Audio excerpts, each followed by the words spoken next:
ప్రస్తుతం విశాఖలో ఎమ్మెల్సీ బొత్స సత్యనారాయణ మీడియాతో మాట్లాడుతున్నారు. లైవ్ చూద్దాం. వాటితో పాటు అక్కడ పనిచేస్తున్న కార్మికుల తాలూకా ఏదైతే వారి డిమాండ్స్ ఉన్నాయో వాటన్నిటినీ కూడా పూర్తి స్థాయిలో ఆమోదిస్తూ చేయాలనేది వైఎస్ఆర్సీ పార్టీ కోరుతుంది. ప్రతి అంశం పట్ల ఆందోళన వ్యక్తం చేస్తున్నాం.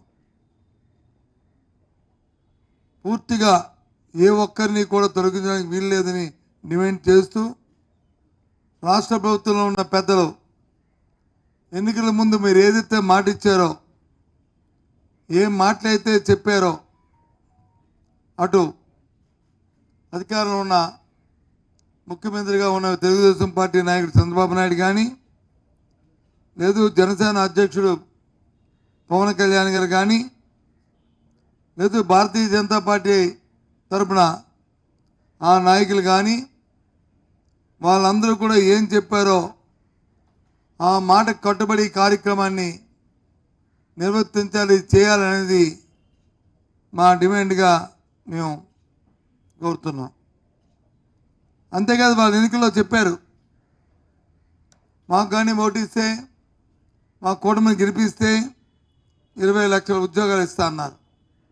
మొన్నటి రోజున కూడా చెప్పాను, 20 లక్షల ఉద్యోగాలు ఇస్తారో చేస్తారో పోతారో తెలియదు, కానీ దయచేసి ఉన్నవాళ్ళని మాత్రం ఉద్యోగాలను తొలగించొద్దన్నాను. ఇప్పటికీ 100 రోజుల్లో మనం చూస్తున్నాం, ఈ 105 రోజుల్లో మనం చూస్తున్నాం, స్టీల్ ప్లాంట్లో ఉన్న కార్మికులు 3,000, 4,000 సుమారు 4,000 మందిని తొలగించడానికి ఉత్తర్వులు ఇవ్వడమే కాకుండా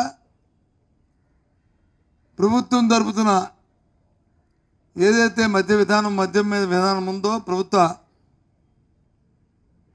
షాపులుగా పెట్టి అందులో పనిచేస్తున్న సుమారు 15,000 మందిని ఒక్క కలంపోటుతో వాళ్ళు తొలగించడం. ఆలోచించండి, ప్రభుత్వాలు మారినప్పుడు ప్రభుత్వ విధానాలు ప్రభుత్వాలకు ఉంటాయి, కానీ ఆ విధానం వల్ల వచ్చే లాభాలు నష్టాలు కూడా ఆలోచన చేసుకోవాలి. ఇవాళ ఈ 15,000 మందికి తొలగించిన వాళ్ళని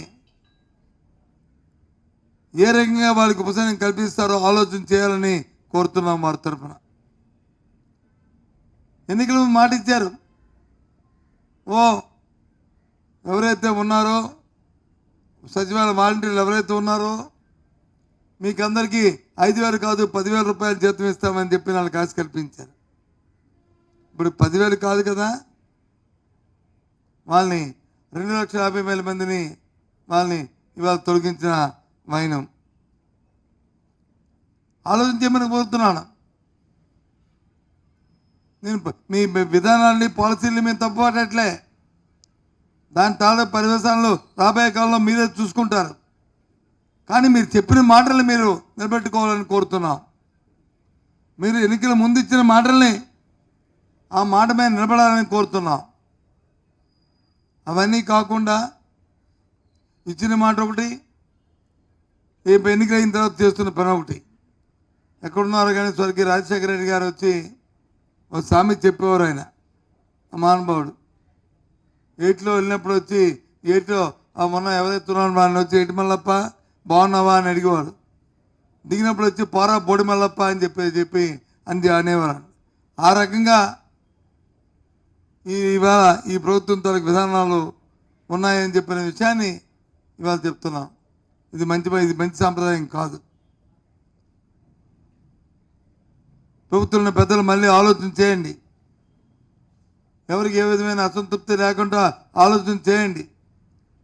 మీకు అధికారం ఇచ్చారు పెద్ద ఎత్తున ప్రజలు. ఆలోచన చేసి ప్రతి ఒక్కరి సంతృప్తికర విధానంలో ఆలోచన చేసే విధానం చేయవలసిన అవసరం ఉన్నదని ఇవాళ మనం చెప్తున్నాం మేము అందరం కూడా. అందుకే ఎంతమంది వచ్చి మేము మీ దగ్గరికి వచ్చాం, ముందుకు వచ్చాం. ఏం చేశారు? కార్మికుల్ని 3,000-4,000 కార్మికుల్ని ఎందుకు తీయవలసి వచ్చింది? శైలిలో ఒక మంత్రి అంటాడు, ఒక కేంద్ర మంత్రి గారు మేము దీన్ని కొనసాగిస్తున్నామంటారు. ఇంకో మంత్రి ఉప మంత్రి వచ్చి అంటారు, కాదు దీన్ని వచ్చి శైలిలో విలీనం చేయడానికి మేము ప్రయత్నాలు చేస్తున్నామంటారు. మరి ఎందుకు ఈ 4,000 మందిని ఎందుకు తొలగించవలసిన అవసరం ఏమొచ్చింది? చెప్పండి.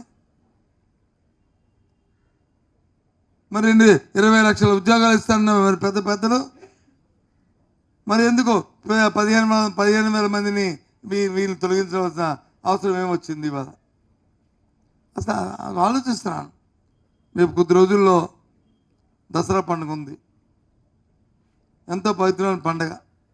ప్రతి కుటుంబంలోని మా ఆంధ్రులందరం కూడా ఆ పండుగని ఎంతో ఉత్సాహంగా, ఎంతో భక్తి శ్రద్ధలతో అందరం అందరం చేసుకుంటాం. మన ఆడపిల్లలందరినీ పిలిచి మనందరం కూడా చేసుకుంటాం. ఇలాంటి నేపథ్యంలో ఇవాళ వచ్చి చూశాను, నిన్న ఇప్పుడు పత్రికల్లో 99 రూపాయలకే ఇవాళ క్వార్టర్ బాటిల్ని ఇస్తున్నాము, మద్యం ధర తగ్గిస్తున్నారు. 99 రూపాయలు క్వార్టర్ బాటిల్ ఇస్తున్నారంట. మరి అంతకుముందు ఎంత ఉంటుందో నాకైతే ఐడియా లేదు, కానీ 120, 130, 110 ఎంత ఉంటుందో ఒక 20-30 రూపాయలు తగ్గిస్తున్నామని చెప్పారు తాగిన దానికి క్వార్టర్ బాటిల్. ఓకే, తాగిన వాడికి అది దాన్ని ఆ మందు తాగుతున్న వాడికి అది కొద్దిగా ఉత్సాహపరచవచ్చు, ఆనందం కలగవచ్చు. మరి రాష్ట్రంలో 5 లక్షల మంది రోజు కూడా తింటున్న నిత్యావసర పరిస్థితి ఏంటి? నిత్యావసర సరుకుల ధర పరిస్థితి ఏంటి? బియ్యం ధర ఎంత తగ్గింది, ఎంత పెరిగింది? పప్పు ధర ఎంత తగ్గింది, ఎంత పెరిగింది? నూనె ఎంత పెరిగింది? ఇప్పుడు కాయగూరలు చూసుకుంటే బెండకాయ కానీ, లేకపోతే ఉల్లిపాయ కానీ, లేకపోతే వంకాయ కానీ, బీరకాయ కానీ మార్కెట్లో కొనడానికి వీల్లేని పరిస్థితుల్లో ధరలు ఉన్నాయి. మరి వీటి మీద ఎందుకు మీరు దృష్టి పెట్టలే?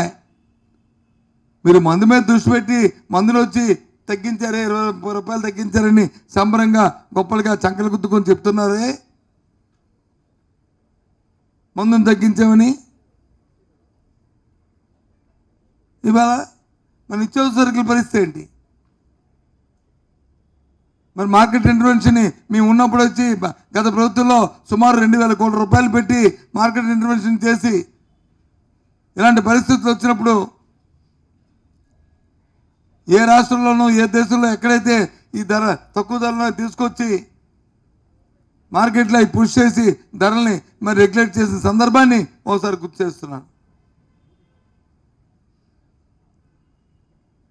కానీ ఇప్పుడు ఎక్కడ కనిపిస్తుంది సార్? ఆలోచన లేదే మీకు? ఎక్కడున్నారు ఆ పౌర సరఫరాల మంత్రి? ఎక్కడున్నారు అగ్రికల్చర్ మినిస్టర్ గారు? ఏం చేస్తుంది మార్కెట్ వ్యవస్థ?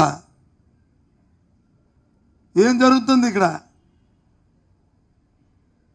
పండగ నాడు వచ్చి కనీసం పప్పన్నం కాకపోతే చారన్నం కూడా 5,000 నోట్లోకి వెళ్ళిన పరిస్థితి అక్కలేద్దా ఈ రాష్ట్ర ప్రధానికానికి?